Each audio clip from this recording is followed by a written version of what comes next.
boa noite pessoal. Esperar o pessoal entrar aí, dar um tempinho. Lembrando aí pessoal que o nosso curso aí está quase finalizado, né? As inscrições vocês podem fazer desse curso aí em breve ela já estará no nosso site aí disponível.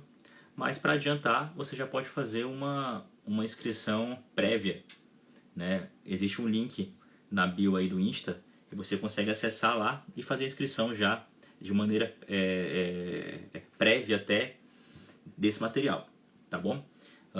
Só colocar o nome lá, seu e-mail, e aí a gente consegue receber depois esse material, tá ok?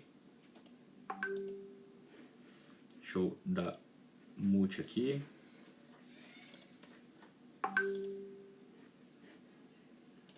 Ok.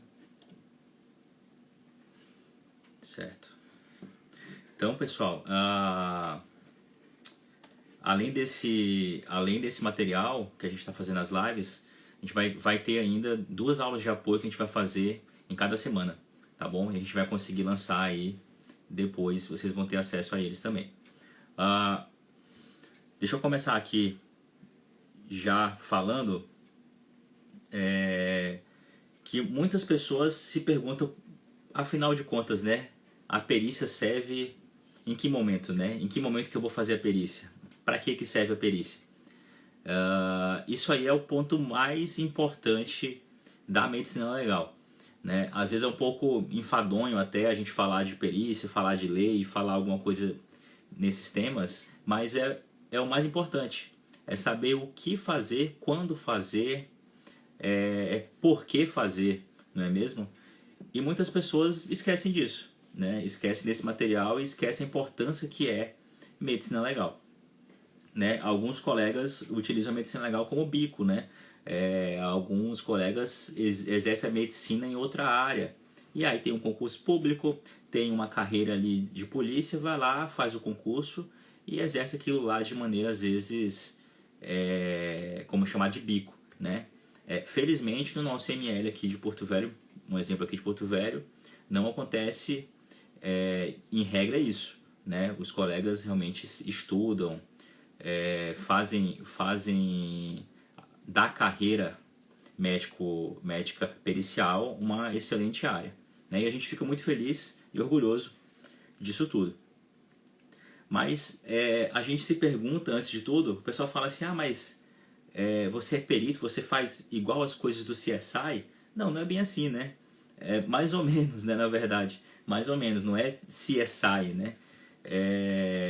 Seria mais para as atividades que eles exercem lá, mas os recursos são outros, né? Não tem nem como comparar CSI com a nossa realidade aqui no Brasil, né? Até porque lá existe um perito em cada área, né? O perito que faz a coleta da impressão digital, tem o perito que faz foto, tem o perito que faz coleta de sangue e assim por diante. Aqui não, no Brasil nós temos o perito de local de crime e o perito médico legista. O perito de local de crime, ele pode ser designado às vezes para fazer balística, para fazer acidente de trânsito, às vezes ele fica no laboratório e assim por diante, né? No interior de Rondônia, a gente vê aquele perito que faz tudo, né? Então assim, existe uma realidade muito grande e muito diferente, né? Pessoal, se vocês quiserem perguntar, vocês podem perguntar aí no final, eu vejo as perguntas e a gente responde depois, tá bom? Fiquem à vontade aí. E aí, afinal de contas, qual é a função do perito, né? Qual a importância dele? O que ele vai fazer afinal? Né? Existe uma carreira pública, né? A gente tem que pensar nisso. Da onde que o Estado tirou essa ideia de fazer um concurso público que abrange a carreira médica e a carreira de perito criminal como um todo? Para a gente entender um pouco disso, eu vou compartilhar aqui uma foto que é exatamente falando da o artigo 5º da nossa Constituição Federal. Ele fala lá, ó, todos são iguais perante a lei, sem distinção de qualquer natureza, garantindo-se aos brasileiros e aos estrangeiros residentes no país a inviolabilidade do direito à vida, à liberdade, à igualdade, à segurança. Quando ele fala isso, gente, a gente tem que entender nas entrelinhas. Olha lá, utilizando do ponto de vista médico-legal e até de perícia e de apuração de crime, quando a gente fala ali, ó, direito à vida, se tiver um crime de homicídio, quem é que vai apurar isso? Delegado, certo? O judiciário vai atrás disso. E para verificar se existe crime ou não, o que vai ser feito? Vai ser feito algo como se fosse semelhante ao que a gente falou agora há pouco. Uma perícia no local daquele evento, daquele crime, e é feito depois análise naquele corpo, ou naquela lesão corporal. Quando ele fala ali, seguindo, liberdade, pode ser liberdade inclusive sexual, né? A liberdade de escolha, né? Então, o próprio artigo 5º ele garante isso daí. Segurança, lesão corporal, certo? E o roubo e furto para dando sequência aí aos danos, né? Dano material, ok? Então, assim, se o Estado ele garante esse direito e quem viola esse direito vai ser acusado e quem faz essa acusação é o Estado, então quem tem que fazer a prova é o Estado também. Então essa prova ela vai ser produzida pelo Estado. E para o Estado fazer isso, ele tem que garantir que seja feito de maneira com excelência, né? Então ele vai nomear na posse aquele perito para ele atuar naquela área. E o Estado vai apresentar essa denúncia. Então veja a importância que é a perícia criminal como um todo. Ela vai apurar um fato, o perito vai reunir essas provas e depois vai apresentar essas provas ao delegado. O delegado vai oferecer a denúncia ao MP, se for o caso, certo? E aí o juízo ele vai decidir baseado nessas provas, nesses documentos, o que pode ser feito, ok? Aqui no nosso estado, nós temos o Instituto Médico Legal, tá? O Instituto de Criminalística, o Instituto de Identificação, que faz a coleta digital, faz o RG e assim por diante. E nós temos também o laboratório. Em alguns estados isso acontece de maneira diferente, né? Em alguns estados existe a chamada Politec, que aí a perícia como um todo saiu do núcleo da Polícia Civil, certo? Em outros estados não. No nosso estado aqui a gente tem em Rondônia nós temos uma situação atípica, né? Onde os peritos de local de crime eles saíram realmente da Polícia Civil, ficaram vinculados diretamente à Secretaria de Segurança Pública, certo? E os médicos legistas, eles ficaram ainda na Polícia Civil, vinculado à Polícia Civil de fato, né? E a polícia, sim, vinculada à Secretaria de Segurança Pública. Existem perdas e ganhos, né?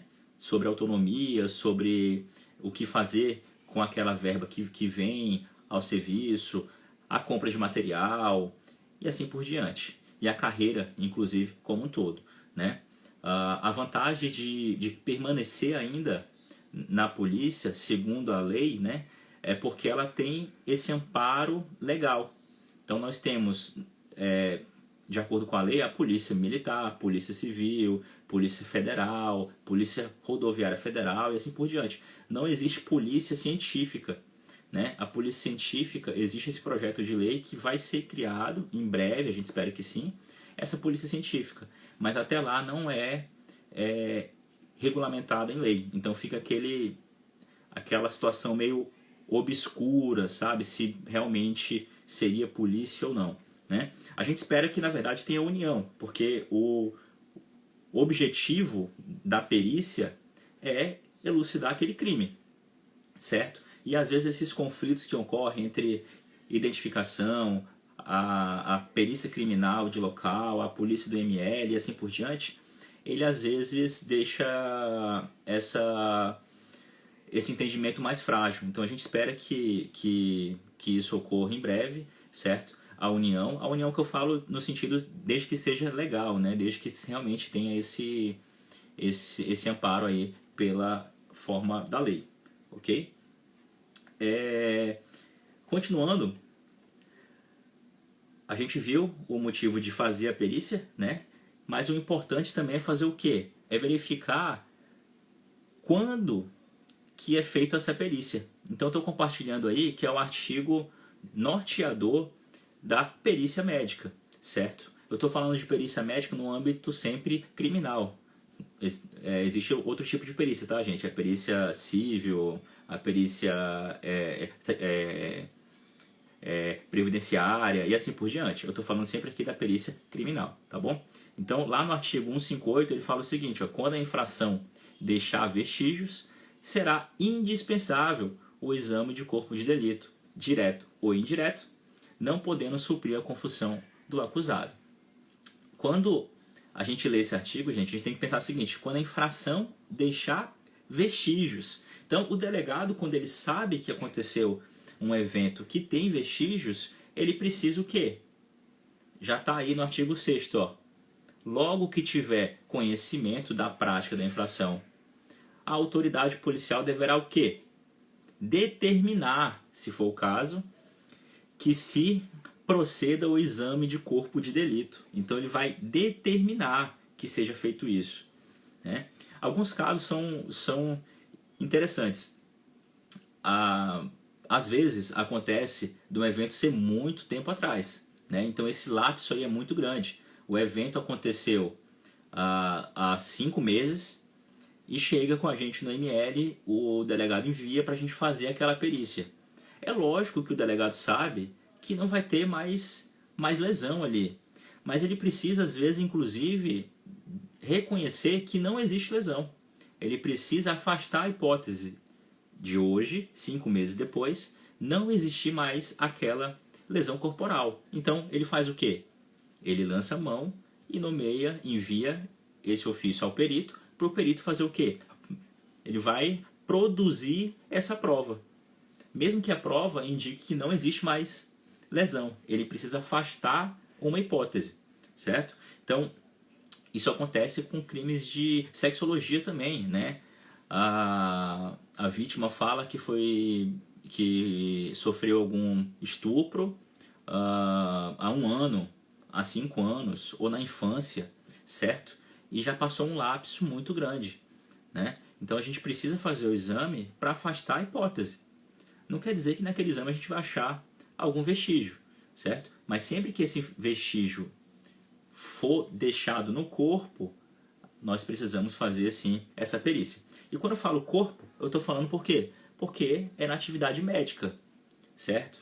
A perícia ela é feita exclusivamente por nós no corpo, certo? Mas quando a gente lê o exame aí, ó, exame de corpo de delito, não quer dizer que é só no corpo, né? Esse exame ele pode ser feito numa faca, ele pode ser feito num carro, ele pode ser feito numa ferramenta, numa arma, certo? O exame de corpo de delito, algumas pessoas confundem isso, que não é no corpo.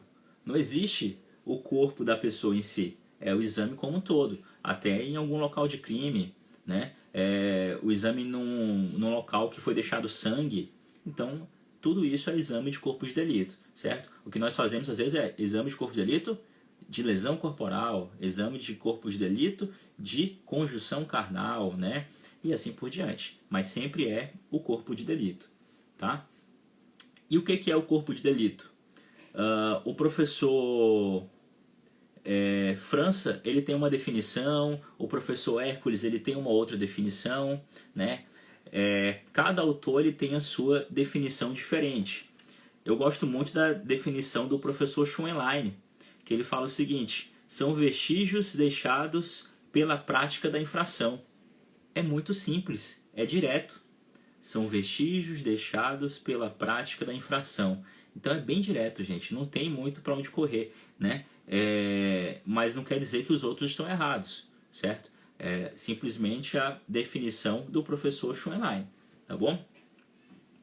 Seguindo, quando a gente fala de perícia como um todo, nós temos que lembrar o quê? A importância dela é deixar,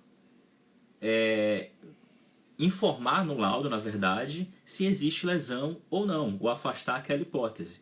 Quando a gente vai fazer isso, nós temos que pensar no nexo, certo? Existe nexo daquela lesão que nós estamos vendo ali hoje com o que a vítima alegou, que foi uma agressão, pode ter sido um murro, pode ter sido uma facada, seja o que for, com aquela história que ela alegou, ou seja, aquela lesão ali é compatível com o histórico? Sim ou não? Vamos ver isso, né? 2. Existe relação de tempo, ou seja, aquela lesão ali no aspecto, existe um nexo com o tempo alegado? Uma lesão que cicatriza em 5 dias é diferente de uma cicatriz que já está há 1 ano, né? Ou de uma equimose que está com uma cor diferente da outra. Então precisa fazer esse nexo tanto de causa quanto de tempo, né? E esse nexo de causa e de tempo, ele é fundamental, porque esses 2 elementos, eles vão definir se existe realmente esse nexo. Se existir esse nexo, a gente pode encaminhar o laudo falando que é compatível, né? Lembrando que na medicina legal não existe certeza, né? Nós falamos que é compatível, que leva a crer, que indica, né? Dificilmente você vai pegar um laudo pericial falando que é isso, 100% de certeza que aconteceu isso. Ainda mais quando se envolve sobre a dinâmica do evento, né? O professor Eliú, né, que aprendi com ele sobre isso também, com o professor Roberto Blanco também, ele fala isso, né? Sem elementos por desconhecer a dinâmica do evento. Olha que coisa linda, né? É quase poético, né? Você não consegue definir a dinâmica daquele evento, né? Ainda mais quando se trata para saber se teve tortura, se foi cruel e assim por diante, tá bom? Eu vou compartilhar outra foto aqui, que quando a gente fala em nexo, isso foi um caso que foi em 2018, certo? Uma moça que alegou que alguns jovens seguraram ela e fizeram esse símbolo no corpo dela, né? E veja, quando eu falo de nexo, eu estou falando de se essa lesão tem relação realmente com aquele evento, ok? Será que tem, será que não tem? Fica sempre aquela dúvida, né? Quando o exame ele é direto, nós conseguimos ver o corpo da pessoa. A gente está vendo ali a lesão, se existe ou não, né? Quando o exame é indireto, né? É aquele exame obscuro, né? Ele está mergulhado nas profundezas ali da dúvida, porque você está analisando somente documentos médicos. Você não está analisando a pessoa em si, certo? Por isso que a importância de vocês que atuam na linha de frente ali, UPA, Imposto de Saúde, no João Paulo II, seja qual for o hospital, de verificar e fazer essa informação de maneira mais detalhada que seja possível, certo? Lesão, o tipo de ferimento, o tamanho e assim por diante, né? Você nunca sabe quanto isso você nunca sabe quando isso daí vai virar alguma prova depois, né? E se for necessário, se esse vestígio tiver sumido, o médico legista vai utilizar somente essa prova do seu documento médico, certo? Voltando ao caso aqui, esse caso a moça alegou que foi vítima de violência, né? E o perito, quando analisou a lesão dela, ele verificou que era lesão produzida possivelmente por ela mesma ou com a ajuda de alguém, certo? Ali no final do documento que eu coloquei aí, às vezes está um pouco pequeno para ler, mas ele fala que era compatível com lesão autoproduzida, certo? Ela tem uma característica específica, certo? Vocês vão ver isso depois ao longo do nosso curso, né? Mas para adiantar algum detalhe aqui, ele inicialmente é em local onde a pessoa alcança. Nesse caso aí ela utilizou a ajuda de outro, certo? Mas a pessoa nunca vai fazer uma lesão autoproduzida muito grave, né? Ela vai fazer uma lesão autoproduzida que seja leve, né? Ninguém vai furar um olho, certo? Vai cortar um dedo, eu espero que não, né? Mas geralmente é uma lesão leve, tá? ela é uma lesão simétrica. Ela geralmente tem lesão de hesitação. Aí são, vocês não conseguem ver na foto muito bem, mas são vários cortes, né? A pessoa está fazendo assim devagar para não machucar, com medo até. Então é característica de lesão autoproduzida. E aí voltando lá no artigo 158, que a gente falou, quando a infração deixar vestígios, será indispensável o exame de corpo de delito. Veja, isso aí, na teoria, não seria uma infração de lesão corporal. Poderia ser uma infração depois, certo? Dela fazer uma denúncia falsa, que foi o caso que aconteceu aí. Mas de lesão corporal, não.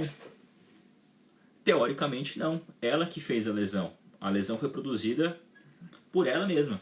Então, essa lesão que é autoproduzida, na teoria, não se enquadra em lesão corporal, né? Não se enquadra ali no artigo 158, porque não tem infração, certo? Isso aí é uma linha de pensamento, inclusive nos casos de suicídio, né? Nos casos de suicídio, que faz parte, inclusive, dos exames do ML, mas para afastar a hipótese de homicídio, de acidente e assim por diante. Tá bom?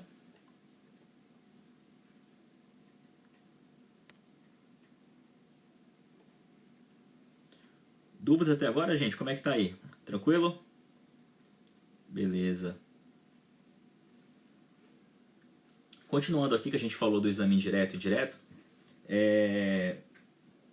o exame indireto, quando a gente fala em indireto, algumas pessoas ficam com dúvida se indireto é o corpo de delito ou o exame, né? O corpo de delito não tem como ser indireto, né? Não existe essa possibilidade. O que é indireto é o exame de corpo de delito e não o corpo de delito em si. Então, esse exame, ele pode ser indireto sim, tá bom? Só para tirar essa dúvida, que parece uma dúvida, ela é um pouco sutil, mas ela faz uma diferença enorme, né? Esse entendimento.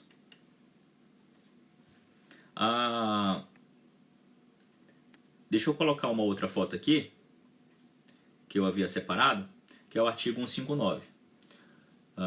Ele fala o seguinte: o exame de corpo de delito e outras perícias serão realizadas por perito oficial, portador de diploma de curso superior. Ou seja, perito oficial. Quem é o perito oficial? O perito oficial é aquele que está investido naquele cargo público, médico legista, o perito criminal, o odonto legista e assim por diante, certo? Ou aquele nomeado ad hoc, né? O nomeado ad hoc, ele está para aquele cargo, né? Ele é nomeado para fazer aquela perícia somente. No interior é muito comum, um local onde não tem médico legista, o perito ele é nomeado, certo? Pode ser um médico qual for, se for da área da medicina em si, para fazer aquela perícia. E aí essa importância.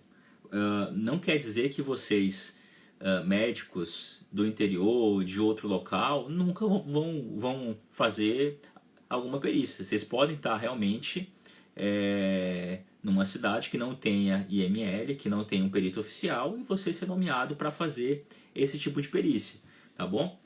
O que a gente indica, na verdade, é que esse laudo seja bem feito, né?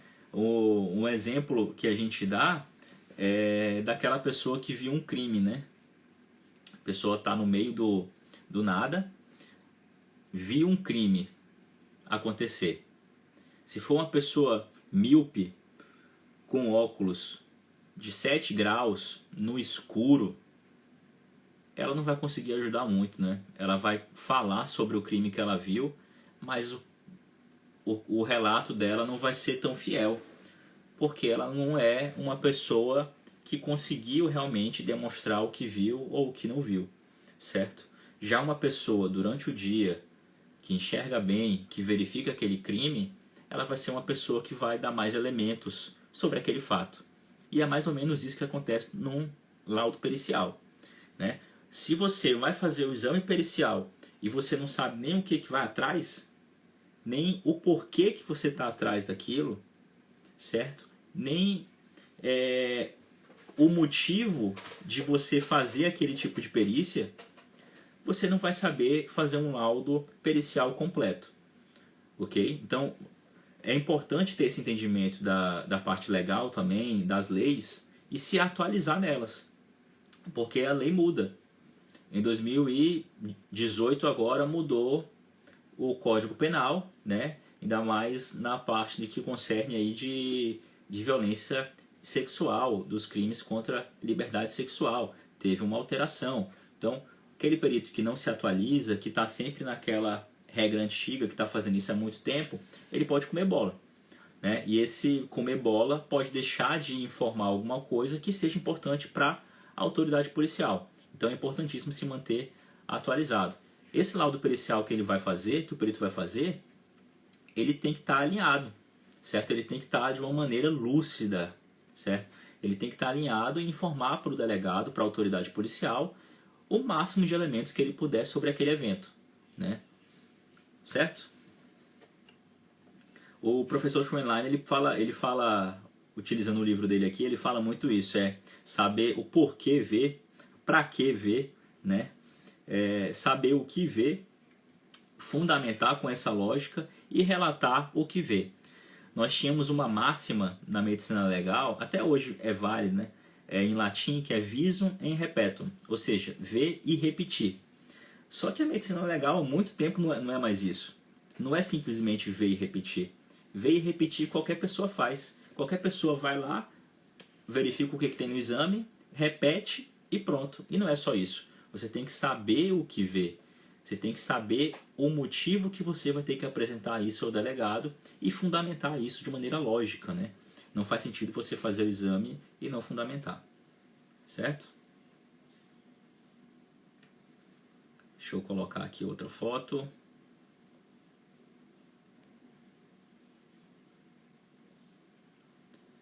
Esse aqui, gente, é o heptâmetro de Quintiliano. Ele é uma ferramenta utilizada para poder apurar um evento ou um fato, né? Então ele fala mais ou menos isso que eu acabei de falar. Então, indo aí da direita até a esquerda, nós temos aí, ó, quem, né? Ou seja, quem ou a pessoa que cometeu o crime, né? Ou a pessoa que sofreu aquele crime, né? Onde aconteceu, como aconteceu, certo? E qual foi o meio utilizado para fazer aquele evento? Quando aconteceu? O que? Se foi morte, se é lesão corporal, se foi exame de sexologia e assim por diante. E talvez esse último aí, que a gente fala o motivo da causa, o porquê, é um que a perícia não consegue, via de regra, responder. Porque o porquê às vezes ninguém sabe, certo? Isso é uma linha de investigação da perícia, que ela não consegue responder. Por quê? Por que a pessoa cometeu um suicídio? Não sabemos. Nós temos avaliando o corpo, certo? Às vezes a pessoa tem estigmas ali de lesões anteriores, né, nos punhos, nos braços, e cometeu um suicídio por enforcamento. Qual foi o motivo? Não sabemos, certo? Mas nós sabemos quem, nós sabemos onde, nós sabemos como, com que meio, quando e o que. Mas o porquê é difícil saber, gente. Não tem como a gente responder isso. Pode ser que a polícia, com o agente de polícia, com o delegado, investigue isso aí e chegue a uma suposição, a uma hipótese. Mas, via de regra, essa hipótese ela não tem como ser conhecida. Certo? Dúvida, gente, até agora? Na verdade, o assunto ele é bem direto, né? Não tem como a gente se enrolar muito nesse assunto, que é muito óbvio, é bem direto. Então, só para relembrar aqui, motivos de fazer a perícia. Materialização da prova. É isso. Materializar aquele evento. O delegado envia para o médico legista e o médico legista vai ter que fazer o exame pericial e dar elementos ao delegado materializando aquele evento. Às vezes o evento não é nem competência do IML. Às vezes aquele evento é até de competência dos órgãos de conselho de classe, certo? Mas se não fizer o exame, você não vai ter mais aquele time, não vai ter mais aquela lesão e você não consegue dar continuidade depois para esse evento. Ok, gente? Gente,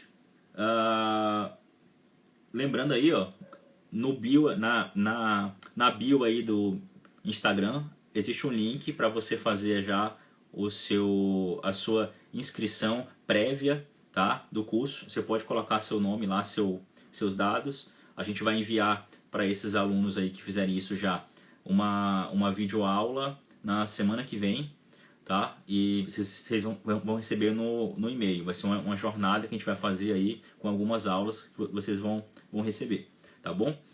O material está quase pronto. A gente espera aí que até o final desse mês já esteja pronto para a gente deixar ele disponível a vocês. Tá ok? Dúvida, gente? Agora eu estou pronto para responder as perguntas de vocês aí. Podem mandar aí que quem tiver dúvida, a gente tenta responder junto aqui. Algumas pessoas me perguntaram, deixa eu só, antes de mais nada, o motivo desse símbolo aqui, né? O pessoal perguntando, pô, por que coloca caveira, né? Assim por diante. Não, mas na verdade, esses aí são os elementos filosóficos da medicina legal, né? Existe uma flor, existe uma caveira e existe uma ampulheta. Então, é vida, o tempo e a morte, né? São os elementos filosóficos da medicina legal. E aí no meio tem memento mori, ou seja, lembre-se da morte, né? Então não tem nada aí de obscuro não, tá? É tudo realmente elementos filosóficos da medicina legal. Não pense em besteira.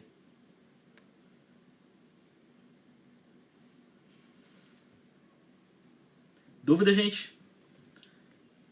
Deixa eu ver se alguém mandou pergunta aqui. Vocês estão demais, sem dúvida.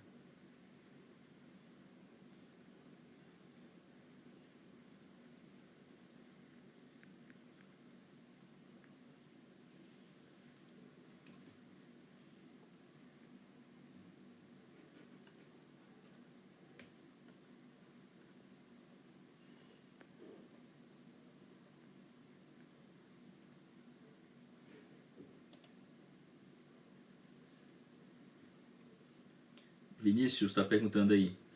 Quanto tempo demora a materialização dessas provas? E ela é feita somente por um médico legista ou não? Então, Vinícius, para a gente fazer essa prova, na verdade para a entrega do laudo, né? A prova a gente consegue fazer naquele momento que a gente faz aquela perícia. Então a gente consegue fazer o exame pericial e já verifica se realmente existe lesão, faz aquele nexo, se existe nexo temporal e de causa. E aí no momento que a gente faz essa perícia, a gente já consegue saber se realmente é compatível ou não com o que foi alegado, certo? Isso é interessante, você perguntou se é feita por um médico ou mais. Por quê? Quando é médico legista oficial, ou seja, de carreira pública, você precisa de um médico só, certo?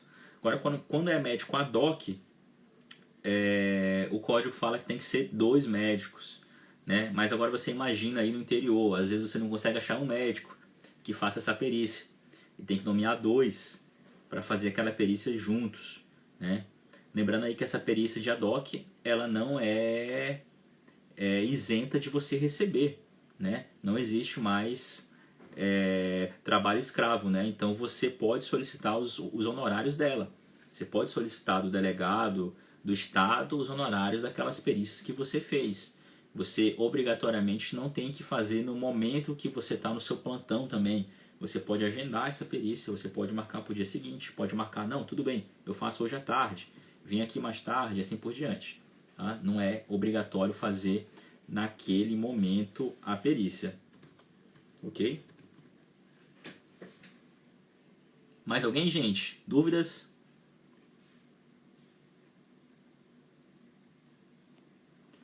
Professor Eliu pai, Eliu filho estão aí acompanhando. Um abraço para os dois.